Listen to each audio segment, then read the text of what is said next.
Bonjour et bienvenue sur Flamme Jumelle by Laurence. J'espère que vous allez tous bien. Dans le podcast d'aujourd'hui, nous allons parler et analyser les peurs du runner.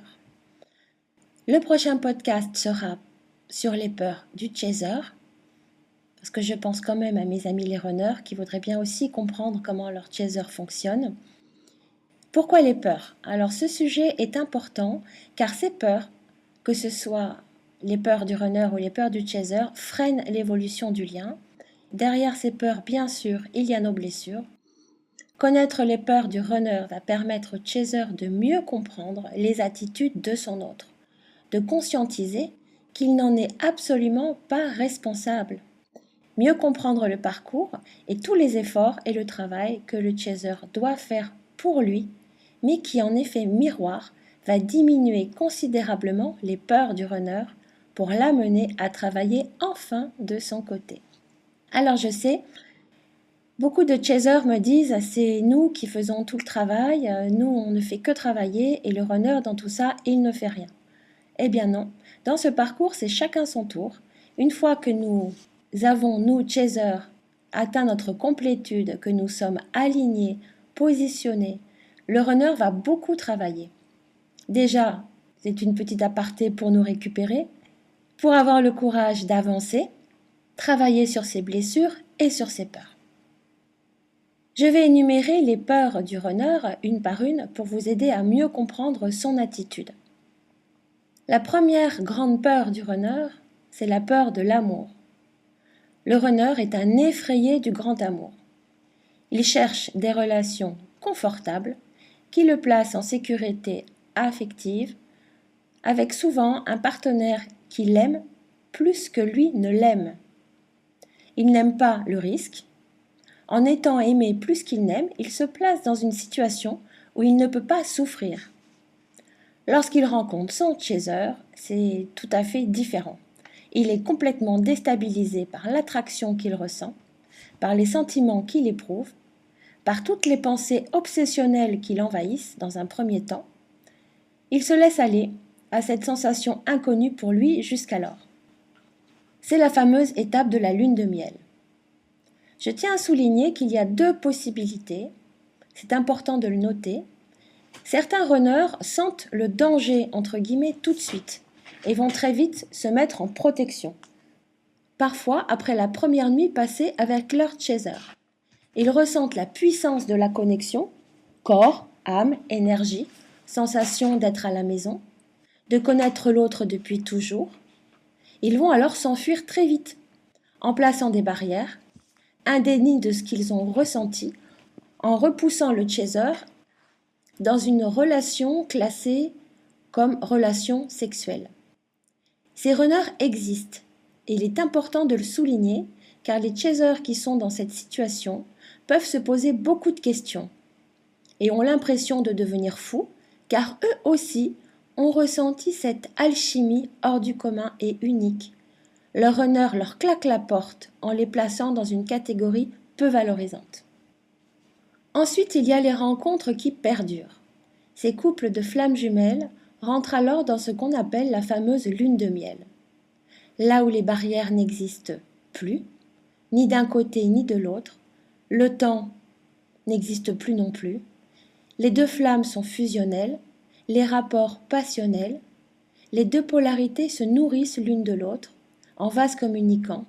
L'amour est comblé parce que chacun d'entre nous comble l'amour que l'autre n'a pas pour lui.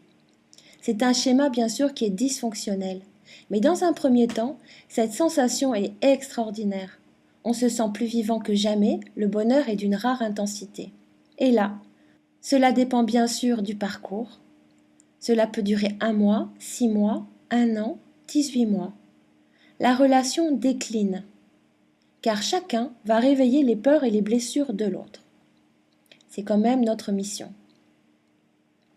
Deuxième peur du runner à cette étape, peur de souffrir. À ce stade, le runner identifie le dysfonctionnement de son chaser.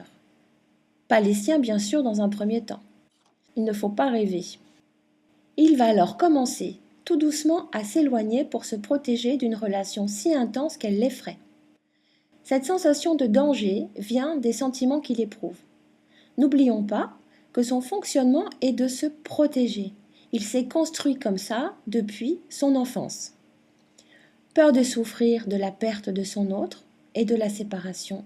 Le runner, il faut le savoir, n'est pas d'une nature très optimiste et il regarde très souvent le côté négatif. Il va alors mettre en place ses fameux masques, son déni.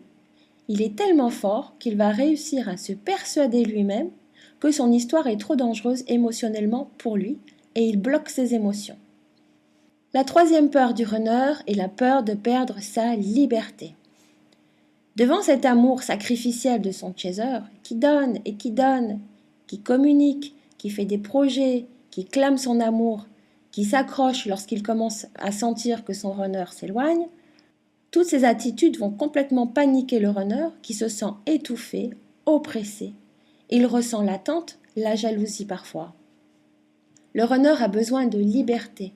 En s'éloignant de son chaser, il va actionner la peur de l'abandon chez son autre, ce qui en effet miroir va repousser le runner de plus en plus, car son chaser va être, quant à lui, de plus en plus en demande, en dépendance, dans l'incompréhension. Il va demander des explications. Le runner étouffe, veut être libre de ses faits et gestes, ce qui peut parfois se traduire par un échappatoire avec des relations avec d'autres personnes. Une tierce, quelquefois avec laquelle il se met très rapidement en couple, avec laquelle il s'affiche comme pour mettre un mur infranchissable entre son chaser et lui. Il active alors la blessure de l'injustice et de la trahison. Peur de ne pas être à la hauteur. C'est important de le savoir, les runners n'ont pas confiance en eux sur un plan émotionnel. Ils doutent de pouvoir être aimés, ils ont cette sensation que si les chasers les découvrent vraiment, apprennent à les connaître, ils ne vont plus les aimer. Qu'il ne mérite pas tout cet amour, que c'est trop pour lui, qu'il ne pourra pas donner autant que son chaser lui donne. Tout cet amour reçu lui fait peur. Il ne se sent pas capable de donner autant. Certains peuvent ne pas se sentir à la hauteur également sur un plan de situation financière ou professionnelle ou encore sur un plan de courage. Il y a dans ce lien toujours une peur pour le runner de ne pas être à la hauteur. Bien sûr, suivant les liens, c'est à vous, les chasers, d'identifier cet aspect par rapport à votre lien. Peur de perdre sa zone de confort et sa sécurité. Plusieurs cas de figure pour cette peur. Il y a les runners qui sont déjà en couple, certains avec une famille, des investissements en commun, des biens matériels, avec une tierce. Nous avons vu au début de ce podcast que le runner construit souvent une vie avec un amour confortable et sécurisant. Beaucoup de runners sont enfermés dans un schéma familial ou professionnel ou encore géographique pour les relations à distance qui vont leur paraître insurmontables à dépasser. D'où leur fuite. Tous ces obstacles dressent un mur qui nourrit leur déni et leur fuite, donc active la séparation. Ils se parent d'un bouclier de nouveau bonheur avec une tierce personne. Ils peuvent même, sachez-le, se persuader qu'ils sont heureux et que leur choix est bon pour eux. Ils se drapent dans leur déni et laissent le chaser complètement désemparé face à sa nuit noire de l'âme, à son incompréhension, à ses blessures toutes réactivées au fer rouge. Ils peuvent également accepter un poste qui mettra une distance géographique entre eux et leur chaser pour placer encore plus un obstacle entre eux.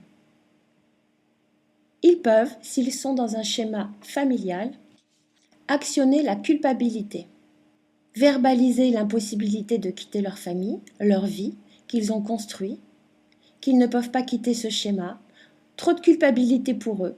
Ils vont alors se placer dans un rôle de protecteur, prendre leur rôle de responsabilité familiale, dans un rôle sacrificiel. Ils nous sacrifient pour ne pas paraître une mauvaise personne. Peur de perdre leur statut de la personne parfaite. Les runners, sachez-le, aiment être appréciés, aimés et reconnus.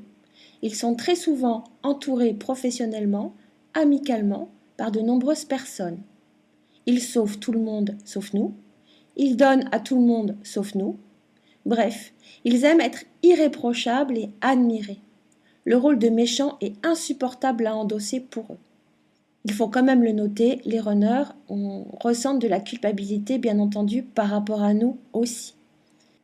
La culpabilité les pousse, quitte à souffrir, lorsque leur bouton off de leurs émotions se replace en mode on. Ils se voilent la réalité et se drapent dans une lâcheté dissimulée derrière leurs responsabilités. Les runners vont dresser un mur de pierre pour rendre leur relation impossible, que cela soit par rapport à leur vie professionnelle, à leur vie familiale, au déni de leurs sentiments ou la perte de leur liberté. Le chaser se sent face aux incohérences entre ce qu'il a ressenti et ce que son autre lui renvoie. Il ne lui reste plus qu'à se reconstruire, dépasser ses peurs, dépasser sa souffrance, réussir à ne plus douter du lien malgré tout ce que son runner fait ou dit, reprendre confiance en lui et travailler sur ses blessures. La bonne nouvelle, c'est que toutes ces peurs du runner ne parviennent pas sur la durée à les éloigner de nous. Ils éprouvent le besoin de nous voir, d'avoir des nouvelles, ce qui amène à ce que j'appelle la boucle, où le runner revient, repart, revient, repart. Je ferai un podcast pour aider les chasers qui sont dans cette boucle à comment sortir de la boucle infernale. Sachez que toutes les peurs du runner vont tomber une par une. Le lien est si fort qu'aucun obstacle ne lui résiste. Et vous le savez, c'est votre positionnement, votre travail qui déclenchera la destruction du mur derrière lequel le runner se cache. J'espère que ce podcast vous aidera. Si jamais vous avez besoin de soutien, sachez que je réalise des coachings privés. Si vous voulez savoir un petit peu votre lien et les peurs de votre runner, éventuellement les obstacles avec les nœuds karmiques, je réalise également des synastries karmiques entre les deux jumeaux. Et je fais aussi les thèmes annuels 2022 pour savoir ce que cette année vous réserve avec votre jumeau ou individuellement. Et vous avez toutes mes coordonnées pour me contacter dans ma description. Je vous souhaite bonne journée ou alors une bonne soirée ou une bonne nuit si vous m'écoutez avant de dormir. Je vous embrasse tous très fort et je vous envoie beaucoup de belles énergies, beaucoup de courage dans ce lien, dans votre parcours. Et à très bientôt pour le prochain podcast sur les peurs du chaser.